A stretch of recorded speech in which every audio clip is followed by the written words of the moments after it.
నా చైల్డ్హుడ్ డేస్లో మా తాతగారితో కాలేజ్కి వెళ్ళేవాళ్ళం. తాతగారు మదర్ వాళ్ళ ఫాదర్ గోట్ ఉమెన్స్ పింగిలి కాలేజ్లో ఎంప్లాయ్. సో హాలిడేస్కి అండ్ ఈవెంట్స్కి, కాలేజ్లో జరిగే ఈవెంట్స్కి మా బ్రదర్ అండ్ నేను తాతయ్యతో వెళ్ళేవాళ్ళం.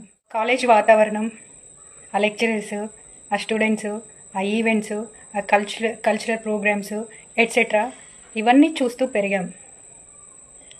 అండ్ ఇంకో విషయం ఏంటంటే, లెక్చరర్స్ వాళ్ళందరూ ఇప్పుడు తోటి ఎంప్లాయీస్ ఉంటారు కదా, వాళ్ళ పిల్లలు అప్పట్లో అబ్రాడ్ స్టడీస్కి వెళ్ళేవారు.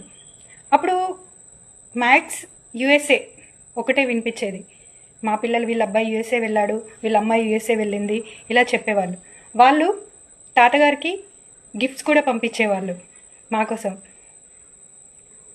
సో అలా మొదలైంది నా అబ్రాడ్ కళ. కానీ నాకు కుదరలేదు. అది నా కూతురు విషయంలో నేను నెరవేర్చుకున్నాను. సో మనకి కూడా యాన్షియంట్ హిస్టరీ ఉంది అబ్రాడ్ స్టడీ విషయంలో. మన ఇండియా కూడా కొన్ని యూనివర్సిటీస్ ఉన్నాయి అబ్రాడ్ స్టడీని ప్రొవైడ్ చేసేది. ఫర్ ఎగ్జాంపుల్ నలంద, తక్షశిల, విక్రమశాల ఇలాంటివన్నీ ఆయుర్వేదం ఎట్సెట్రా దాంట్లో మన పూర్వీకులు యాన్షియంట్ కాలంలో ఈ స్టడీస్ ప్రొవైడ్ చేసేవాళ్ళు. చైనా నుంచి, శ్రీలంక ఎట్సెట్రా దేశాల నుండి వచ్చి చదువుకునేవాళ్ళు. అండ్ మోర్ ఓవర్ మన పితామహ మహాత్మా గాంధీ గారు కూడా లండన్లో బారిస్టర్ అంటే లా చేశారు.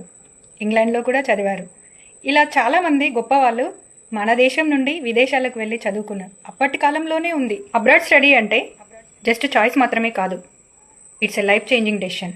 సో ఎవరైనా సజెస్ట్ చేయగలరు, కానీ కరెక్ట్ గైడెన్స్ అంటే ఎక్స్పీరియన్స్తో కరెక్ట్ పాత్ మీకు చూపించడమే.